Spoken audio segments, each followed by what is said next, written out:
Today's notes are going to be on 2.2, basic differentiation rules and rates of change.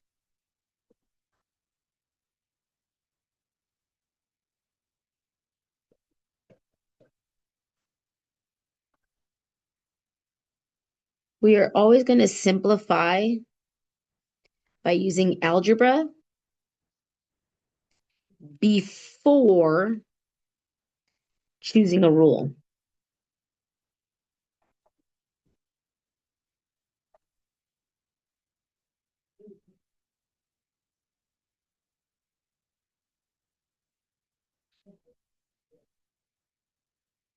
In section 2.3, we'll learn how to solve this without simplifying it, but simplifying it makes it a lot easier. So right here, we have x cubed times x to the 2/3. When you have the same bases, all you have to do is add up the exponents. So technically, this is f of x equals x, and then it's going to be 3 plus 2/3. And 3 plus 2/3 is going to be 11/3.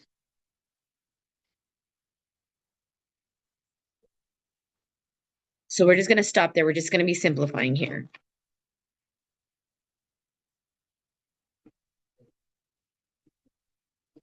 X squared plus x to the 1/2 plus 3, all divided by x to the 1/3. That denominator is under every single term in the numerator. So this is going to be an x squared divided by x to the 1/3 plus x to the 1/2 divided by x to the 1/3 plus 3 divided by x to the 1/3. Now remember, you're going to take the top power and subtract the bottom power. 2 minus 1/3 is going to be a 5/3. 1/2 minus 1/3 is actually 1/6. And then here, I don't have x in the numerator, but I need to move that up to the top. And in order to move that up to the top, I just need to write a negative exponent. So that's 3x to the negative 1/3 power.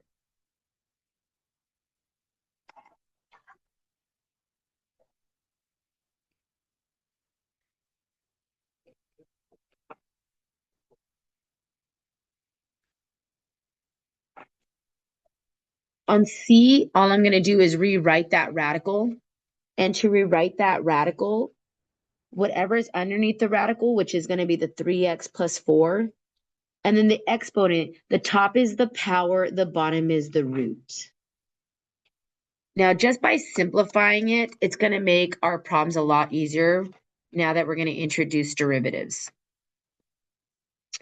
So rule number 1. This is called the constant rule. Now on the constant rule, you are basically taking the derivative, that means derivative, of some constant that's always going to be 0. So for example, if I say f of x equals 7, the derivative is just going to be the number 2. This one always throws people off because they think it's a variable. Pi is not a variable. Pi is a symbol. It has a value of 3.14, or I don't know the rest of the numbers. So since that is a number, the derivative of pi, that means derivative, is going to be a 0. Same thing here. Let's say we had 7e. E in this case it's a number. It's like 2 point something. This is actually going to be like 4 point something. E is a number. So when you take the derivative of this, it's going to give you the number 0. The derivative of any constant will always be 0. Rule number 2 is going to be the power rule. Now, the power rule, this is the one that we use most of the time. For the power rule,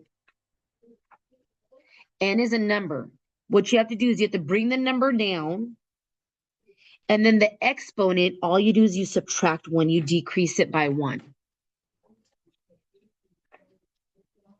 So let's say we have f of x equals x to the 12th power. The derivative of f is going to be f prime of x. Now, you have to bring the 12 down to the front. So this is going to be a 12x. And then you decrease this power by 1. And 12 minus 1 is going to be 11.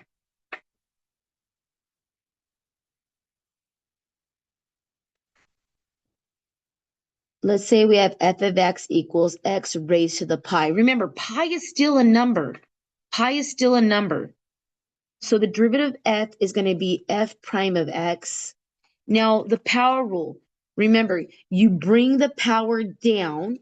So I'm going to put pi in the front. And then I decrease the power by 1. I'm going to go ahead and just leave that as pi minus 1. Pi is still a number. Now, the purpose of me simplifying from the very beginning is for problems like this, where you have f of x equals the cube root of x squared. I'm going to rewrite this. This is the same as saying x to the 2/3 power. Now I'm going to do the power rule where I bring the power down to the front. So the derivative of f is going to be f prime of x. I'm going to bring the power down to the front. So that is going to be a 2/3 x. And then when I decrease the power, 2/3 minus 1 is negative 1/3. Yes, this is technically correct. But more than likely, they're not going to have a negative exponent, which means this is a denominator. So I really want 2/3x to the 1/3 power.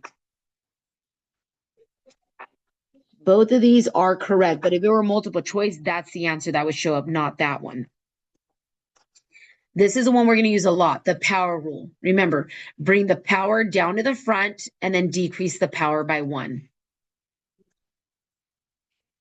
Rule number 3, what happens when there's a number in the front? This is called the constant multiple rule. Whenever you have a constant in the front and then you have a function, you keep the constant in the front and you just take the derivative of the function. Now, a lot of times you just keep the constant in the front and then you're doing the power rule. So right here, we have f of x equals 4x to the 3rd. When I take the derivative f is f prime of x. My 4 is still there. Now remember, the power rule says you bring the 3 down to the front. So the 3 is going to go right there next to the 4. And then I'm going to decrease the power by 1. And right here, 4 times 3 is going to be 12.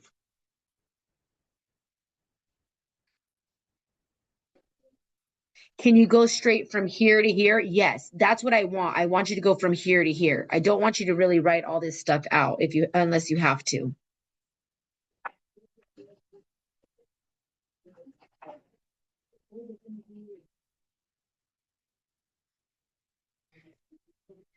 That one looks so complicated.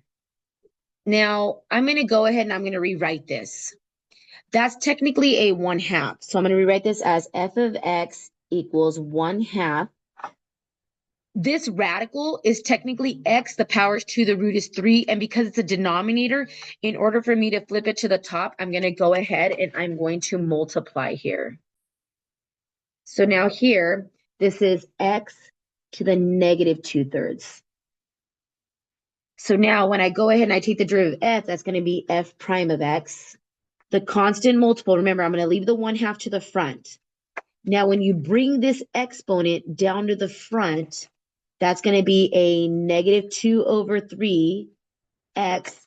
And then when I decrease the power by 1, negative 2/3 minus 1 is actually negative 5/3.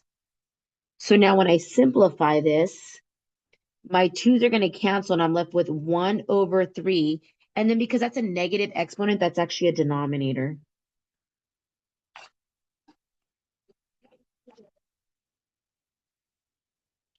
That was rule number 3. Rule number 4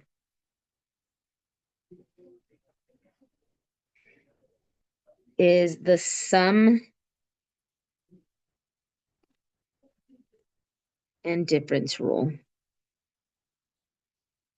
Now, the sum and difference rule is you are taking the derivative of one function and you are adding and subtracting it to a second function. Now, the derivative there, you just take the derivative, and whatever sign's in the middle stays there. So it's pretty straightforward.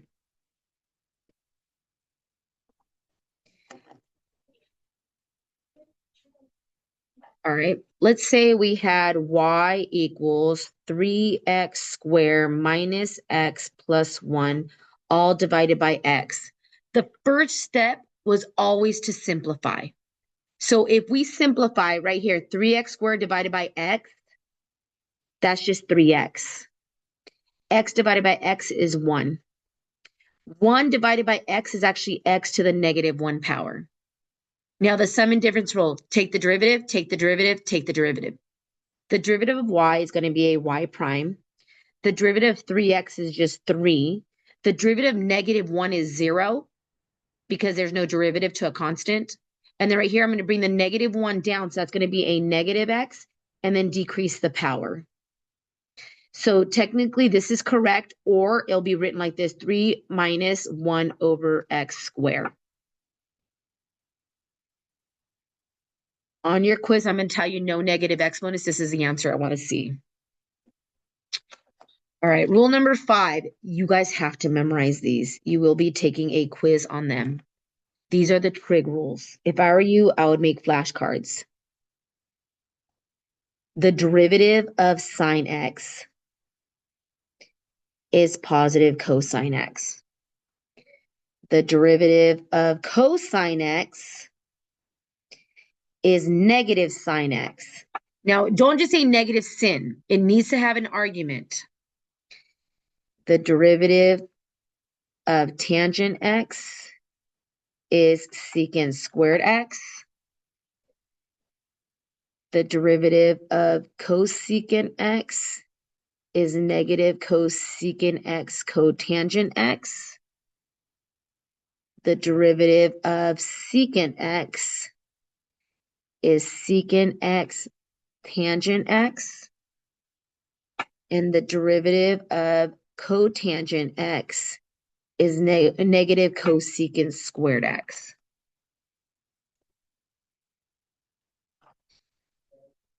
So just you have to memorize those 6 trig ones. Let's say I ask you for the derivative of sine x over 3. That 3 in the denominator is actually a constant. That's actually just 1/3 sine x. So we're going to go ahead and we are going to use the constant multiple rule.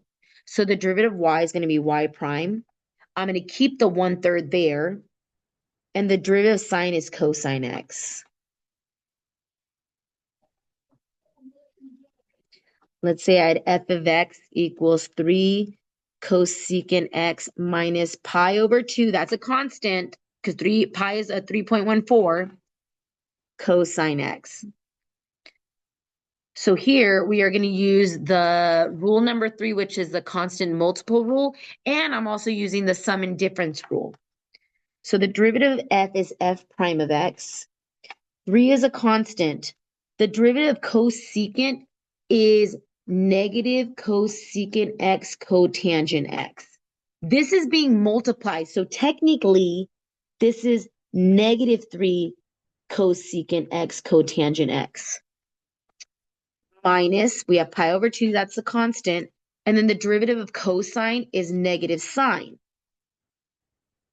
Now right here, a negative times a negative is a positive.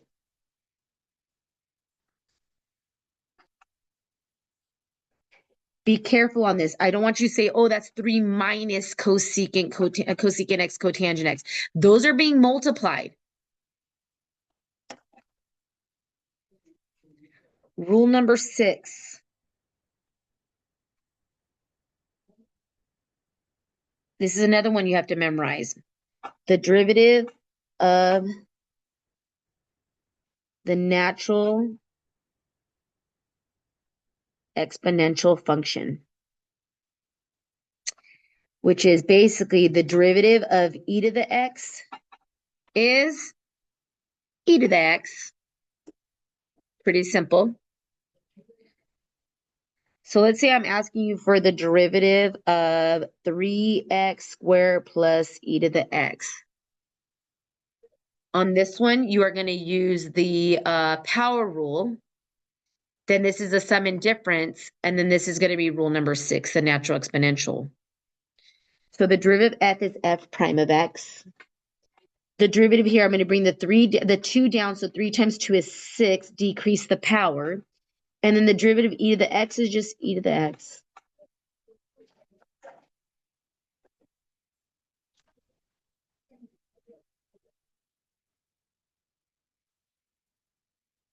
Example 1, we are going to find the slope of the graph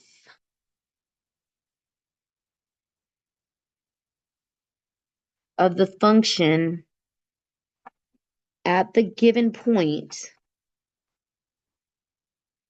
And then we are going to use the derivative feature on the graphing calculator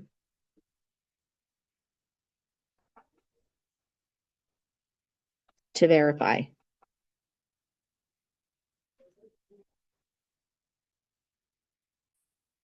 Now, every time it says the word slope, slope just means derivative. So just know that. It means you're going to take the derivative.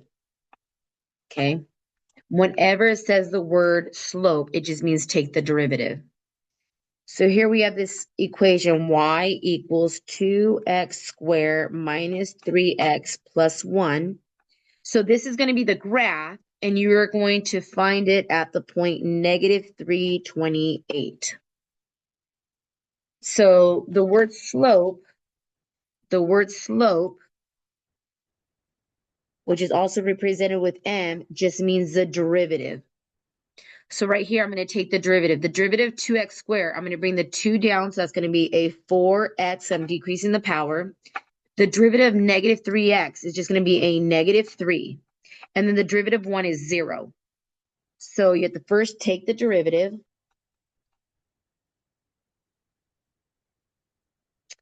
Then the x value that you are evaluating it at is at negative 3. So I need to plug in the x as negative 3. So right here it's going to be 4 times negative 3 minus 3. So we are going to plug x equals 3 to find the slope. And it's only negative 3 because I'm specifically telling you that point. So then this is negative 12 minus 3. So the answer is going to be negative 15. Now, how do we use the calculator for this? Now, for the calculator part. What you need to do is you need to type this. Oh, actually, we'll start from the beginning. I'm going to hit the math button. And then I'm going to hit option 8, which is NDERIV. So here's Rosie.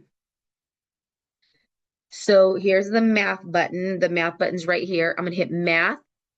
Now you can scroll all the way down to 8, or you can just hit the number 8. I'm just going to hit 8. And now it shows this, okay? So I'm going to show you what you're going to plug in. So it has D over D, and then it has like a box there. And then it's going to have another box here.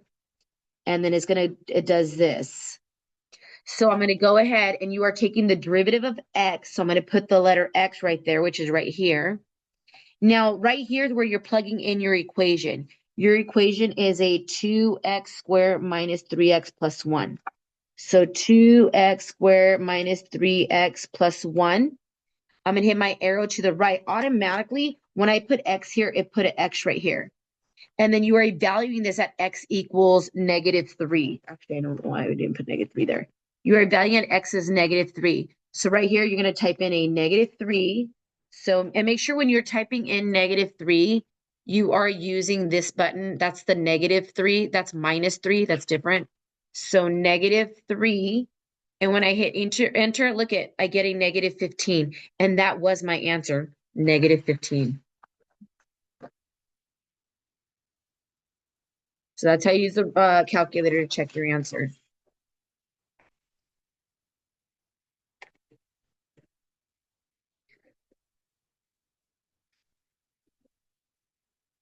Example 2, we are going to find an equation of the normal tangent line to the graph of f at the given point. So now you are going to find an equation, okay? We're not just finding the slope, we're going to actually apply the slope.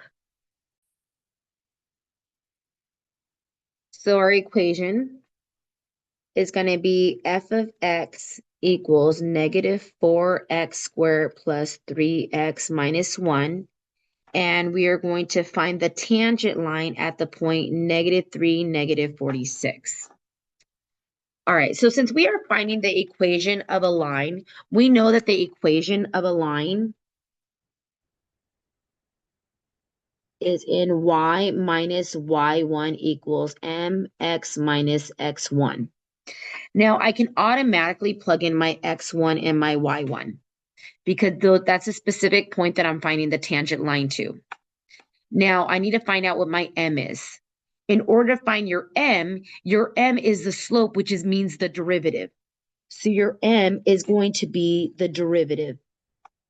So the derivative here, I'm going to bring the 2 down. So that's going to be a -8 decrease of power. So that's x. The derivative of 3x is just the number 3. And then the specific x value that we are looking at is -3. So now I'm going to plug in -3 into the x. So we are taking the derivative at the value of -3. So this is -8 times -3 plus 3. -8 times -3 is +24. Plus 3 is +27. Now keep in mind, that was your m. That was the m. So now I have to plug in my m. I have to plug in my x1 and my y1 into the equation, and and then I'm done. So this is going to be y minus, my y1 is going to be a -46. 2 minus signs make a plus sign. My m was 27. X minus my x1 is -3, and 2 minus signs make a plus sign. So this is the equation of the tangent line at that point. Okay, that is the equation of the tangent line at that point. And if you want, you can use Desmos and graph that, and you will see that it crosses it exactly at that point. That's going to be the point of intersection. Let's go ahead and try another example. 4 over square root of x plus e to the x at the point 1, 6.718. Once again, this is your x1, this is your y1. So automatically you can already plug those numbers in. Now we need to find out what our m is in order to write our equation. So our equation is going to be y minus y1 equals mx minus x1. I'm going to go ahead and I'm going to rewrite this because I don't like this fraction right here. I'm going to make that radical x be a numerator. So I'm just rewriting it. I'm not taking the derivative. That's 4x to the -1/2 power plus e to the x. Now you are finding the slope. The slope just means the derivative. I'm going to bring the -1/2 down. So 4 times -1/2 is actually -4/2, which is -2. And then when I decrease the power, -1/2 minus 1 is -3/2. And then the derivative of e to the x is just e to the x. And the specific x value that we are evaluating it at is at 1. So now I'm going to take the derivative at 1. So everywhere I see an x, I'm going to go ahead and plug in the number 1 there. So that's negative 2 times 1 to the negative 3 halves plus e to the 1. I'm going to go ahead and just plug that in my calculator. So I have negative 2 parenthesis 1 raised to the negative. I need a fraction, so I'm going to hit alpha y equals. That's 3 over 2. And then I'm going to get out of my exponent, and I'm going to put plus e. Now, e is going to automatically put a power. The power is just 1. Now, remember, we always rounded 3 decimal places, so it's going to be 0.718. So f derivative of 1 is going to be 0.718. And keep in mind, that was your m. So now I'm going to go ahead and plug all these numbers in here. I'm going to plug all these numbers in. So it's y minus y1, which is 6.718, equals m, which is 0.718, x minus 1.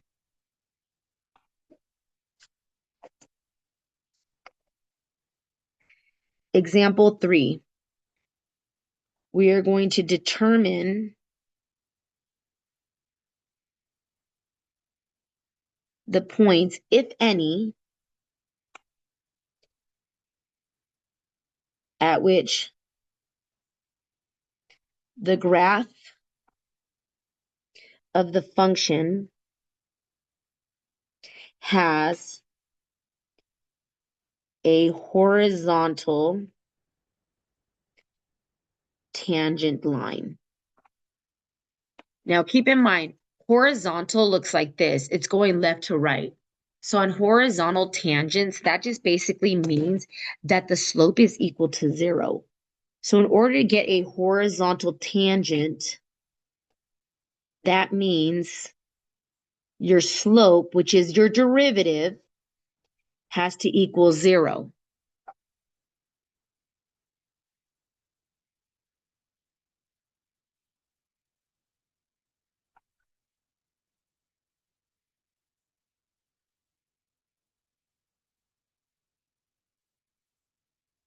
So the first thing I need to do is I need to actually find out what my derivative is here. So the derivative of f of x is f prime of x. I'm going to go ahead and bring the 4 down to the front,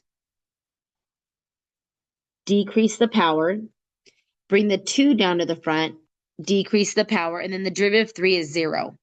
Now keep in mind, that is your slope. We now have to set it equal to 0. So I'm going to set this equal to 0. Now I notice that this has a GCF of 3x. They both have a 3x.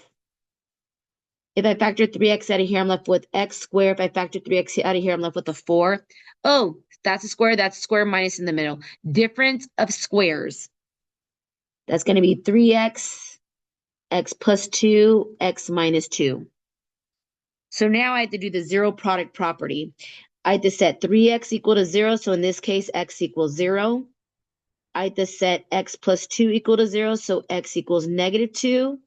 And then here I have to set x minus 2 equal to 0, so x equals positive 2. Now, go back to the very beginning of the question. Right here it said determine the points. So I'm asking you for a point. A point is an x and a y. This is only an x, okay? So I'm not technically done here. So let's go back. From the very beginning, the first thing I had to do was I had to take the derivative. After I took the derivative, I had to set the derivative equal to 0. And then from there, I had to solve for x. Now, because it asked for the point, I now have to plug in these x values back into the original problem. If you plug it back into the derivative, guess what? Your answer is going to be 0. You need to plug these back into the original problem. You're going to plug x into f of x, that's original, to find the points, that's why I'm capitalizing it, on the graph. So right here, I'm going to plug in f of 0. So f of 0 equals 3 over 4 times 0 to the fourth minus 6 times 0 squared plus 3. That's 0, that's 0, that's going to be a 3. So this is the point x is 0, y is 3. X is 0, y is 3. Next, I'm going to plug in a negative 2 into there and into there. So f of negative 2 equals 3 over 4 times negative 2 to the fourth power minus 6 times negative 2 squared plus 3. When I plug that in, I'm actually going to get a negative 9. So here x is negative 2, y is negative 9. And then the last one right here, I'm going to plug in a 2. So that's f of 2 equals 3 over 4 times 2 to the fourth minus 6 times 2 squared plus 3. That is also going to give me a negative 9. These are the 3 points where you have horizontal tangents. Those are the 3 points that you have horizontal tangents.